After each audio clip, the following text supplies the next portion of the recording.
ಪ್ರಜ್ವಲ್ ರೇವಣ್ಣ ಪ್ರಕರಣಕ್ಕೆ major twist ಸಿಗ್ತಾ ಇದೆ. ಪ್ರಜ್ವಲ್ ರೇವಣ್ಣ ಪ್ರಕರಣಕ್ಕೆ ಮೇಜರ್ ಟ್ವಿಸ್ಟ್. ಏನಿದು ಟ್ವಿಸ್ಟ್?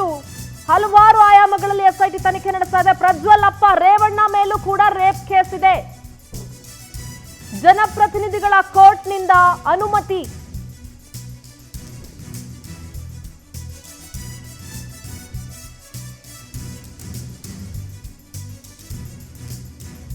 ಪ್ರಜ್ವಲ್ ಅಪ್ಪ ರೇವಣ್ಣ ಅವರ ಮೇಲೂ ಕೂಡ ಅತ್ಯಾಚಾರದ ಕೇಸ್ ಇದೆ. ಪ್ರಜ್ವಲ್ ರೇವಣ್ಣ ಕೇಸ್ಗೆ ಮೇಜರ್ ಟ್ವಿಸ್ಟ್ ಸಿಗ್ತಾ ಇದೆ. ಎಸ್ಐಟಿಗೆ ರೇಪ್ ಕೇಸ್ ದಾಖಲಿಸೋದಕ್ಕೆ ಗ್ರೀನ್ ಸಿಗ್ನಲ್ ಸಿಕ್ಕಿದೆ. ಜನಪ್ರತಿನಿಧಿಗಳ ಕೋರ್ಟ್ನಲ್ಲೂ ಕೂಡ ಅನುಮತಿ ಸಿಕ್ಕಿದೆ. ಎಚ್ ಡಿ ರೇವಣ್ಣ ಪ್ರಕರಣಕ್ಕೆ ಮೇಜರ್ ಟ್ವಿಸ್ಟ್ ಸಿಗ್ತಾ ಇದೆ. This is something major. Prajwal ಅಪ್ಪ ರೇವಣ್ಣ ಮೇಲೂ ಕೂಡ ಅತ್ಯಾಚಾರ ಪ್ರಕರಣ. ಜನಪ್ರತಿನಿಧಿಗಳ ಕೋರ್ಟ್ನಿಂದ ಅನುಮತಿ ಸಿಕ್ಕಿದೆ.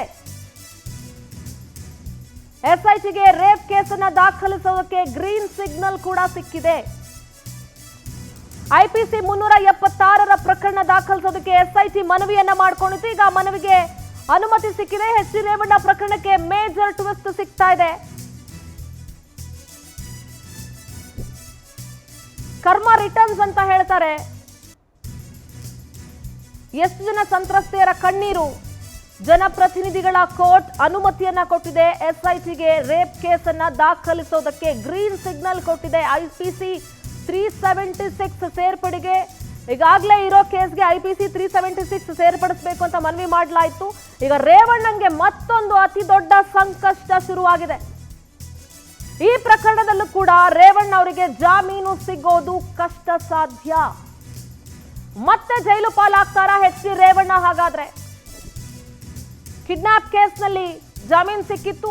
ಎಚ್ ಡಿ ರೇವಣ್ಣ ಪ್ರಕರಣದಲ್ಲಿ ಮೇಜರ್ ಟ್ವಿಸ್ಟ್ ಸಿಗ್ತಾ ಇದೆ. ಈಗ ಆಲ್ರೆಡಿ ಈ ಪ್ರಕರಣದ ವಿಚಾರಣೆಯನ್ನ 3 ಗಂಟೆಗೆ ಮುಂದೂಡಲಾಗಿದೆ. ಪ್ರಜ್ವಲ್ ಅಪ್ಪ ರೇವಣ್ಣ ಮೇಲೂ ಕೂಡ ರೇಪ್ ಕೇಸ್ ದಾಖಲಿಸೋದಕ್ಕೆ ಈಗ ಐಪಿಸಿ 376 ಅಲ್ಲಿ ಕೇಸನ್ನ ದಾಖಲಿಸೋದಕ್ಕೆ ಎಸ್ಐಟಿ ಮನವಿ ಮಾಡಿತ್ತು. ಈಗ ಆ ಮನವಿಗೆ ಗ್ರೀನ್ ಸಿಗ್ನಲ್ ಸಿಕ್ಕಿದೆ. ಇದು ಎಚ್ ಡಿ ರೇವಣ್ಣ ಅವರ ಪ್ರಕರಣಕ್ಕೆ ಮೇಜರ್ ಟ್ವಿಸ್ಟ್. ಇದು ಈ ಪ್ರಕರಣದಲ್ಲಿ ಬೇಲ್ ಸಿಗೋದು ಅಷ್ಟು ಸುಲಭ ಇಲ್ಲ. ಮತ್ತೊಂದು ದೊಡ್ಡ ಸಂಕಷ್ಟ ಎದುರಾಗಿದೆ. ಮತ್ತೆ ಜೈಲು ಪಾಲಾಗ್ತಾರ ರೇವಣ್ಣ? ಈಗ ಅವರಿಗೆ ಜಾಮೀನು ಸಿಕ್ಕಿರೋದು ಸಂತ್ರಸ್ತೆಯ ಕಿಡ್ನಾಪ್ ಪ್ರಕರಣದಲ್ಲಿ. ಎಸ್ಐಟಿಗೆ ಅತ್ಯಾಚಾರ ಕೇಸ್ ದಾಖಲಿಸೋದಕ್ಕೆ ಜನಪ್ರತಿನಿಧಿಗಳ ಕೋರ್ಟ್ ಗ್ರೀನ್ ಸಿಗ್ನಲ್ ಕೊಟ್ಟಿದೆ. ಈಗಾಗಲೇ ಇರುವಂತ ಕೇಸ್ಗೆ ಐಪಿಸಿ 376 ಸೇರ್ಪಡೆ ಮಾಡಬೇಕು ಅಂತ ಮನವಿ ಮಾಡಿತ್ತು ಎಸ್ಐಟಿ. ಆ ಮನವಿಗೆ ಗ್ರೀನ್ ಸಿಗ್ನಲ್ ಅನ್ನ ನೀಡಲಾಗಿದೆ ಕೋರ್ಟ್ ಕಡೆಯಿಂದ. ಎಚ್ ಡಿ ರೇವಣ್ಣ ಪ್ರಕರಣಕ್ಕೆ ಸಿಗ್ತಾ ಇರುವಂತ ಮೇಜರ್ ಟ್ವಿಸ್ಟ್ ಇದು. ಟೆನ್ಷನ್ ಮೇಲೆ ಟೆನ್ಷನ್, ಸಂಕಷ್ಟದ ಮೇಲೆ ಸಂಕಷ್ಟ. ಜನಪ್ರತಿನಿಧಿಗಳ ಕೋರ್ಟ್ನಿಂದ ಅನುಮತಿ ಸಿಕ್ಕಿದೆ ಎಸ್ಐಟಿಗೆ. ಲೈಂಗಿಕ ದೌರ್ಜನ್ಯ ಕೇಸ್ನಲ್ಲಿ ರೇವಣ್ಣ ಆರೋಪಿಯಾಗಿದ್ದಾರೆ. ಈಗ ಆಲ್ರೆಡಿ ಎಸ್ಐಟಿಗೆ ರೇಪ್ ಕೇಸ್ ದಾಖಲಿಸೋದಕ್ಕೆ ಈಗಾಗಲೇ ಇರುವಂತಹ ಕೇಸಿಗೆ, ಲೈಂಗಿಕ ದೌರ್ಜನ್ಯದ ಕೇಸ್ಗೆ ಐಪಿಸಿ 376 ಸೇರ್ಪಡೆ ಮಾಡೋದಕ್ಕೆ ಎಸ್ಐಟಿ ಮನವಿ ಮಾಡಿತ್ತು. ಈಗ ಮನವಿಗೆ ಗ್ರೀನ್ ಸಿಗ್ನಲ್ ಸಿಕ್ಕಿದೆ. ರೇವಣ್ಣಂಗೆ ಈಗ ಅತಿ ದೊಡ್ಡ ಸಂಕಷ್ಟ ಶುರುವಾಗುತ್ತೆ. ನಮ್ಮ ಪ್ರತಿನಿಧಿ ಶಶಿಧರ್ ದೂರವಾಣಿ ಸಂಪರ್ಕದಲ್ಲಿ ಜಾಯ್ನ್ ಆಗ್ತಾ ಇದ್ದಾರೆ. ಶಶಿಧರ್, ರೇವಣ್ಣ ಅವರ ಪ್ರಕರಣ ಬಹುದೊಡ್ಡ ಟ್ವಿಸ್ಟ್ ಅನ್ನ ಪಡ್ಕೊಳ್ತಾ ಇದೆ. ಐಪಿಸಿ 376 ಸೇರ್ಪಡೆ ಮಾಡಬೇಕು ಇವಾಗಿರೋ ಕೇಸ್ಗೆ ಅಂತ ಎಸ್ಐಟಿ ಮನವಿ ಮಾಡ್ಕೊಂಡಿತ್ತು. ಈಗ ಮನವಿಗೆ ಗ್ರೀನ್ ಸಿಗ್ನಲ್ ಕೂಡ ಸಿಕ್ಕಿದೆ. ಇದಕ್ಕೆ ಸಂಬಂಧಪಟ್ಟಂತೆ ಸ್ವಲ್ಪ ಅಪ್ಡೇಟ್ಸ್ ಗಳನ್ನ ನೀಡಬಹುದಾ ಕ್ಲಿಯರ್ ಆಗಿ?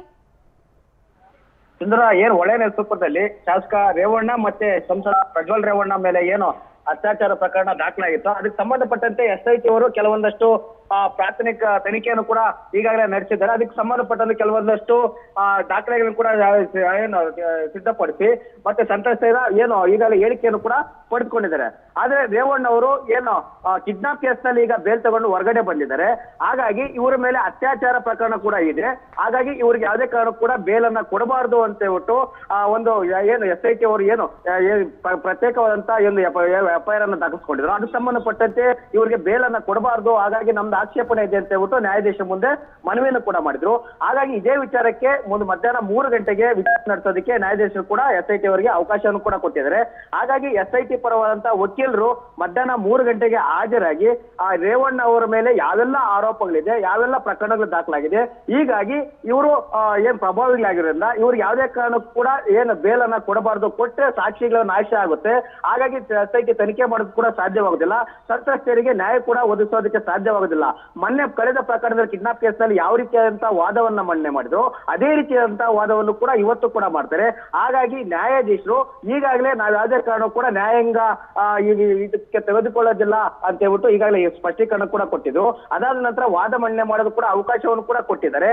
ಹಾಗಾಗಿ ಇವತ್ತು ಧನ್ಯವಾದ ಶಶಿಧರ್ ತಮ್ಮೆಲ್ಲ ಮಾಹಿತಿಗಾಗಿ.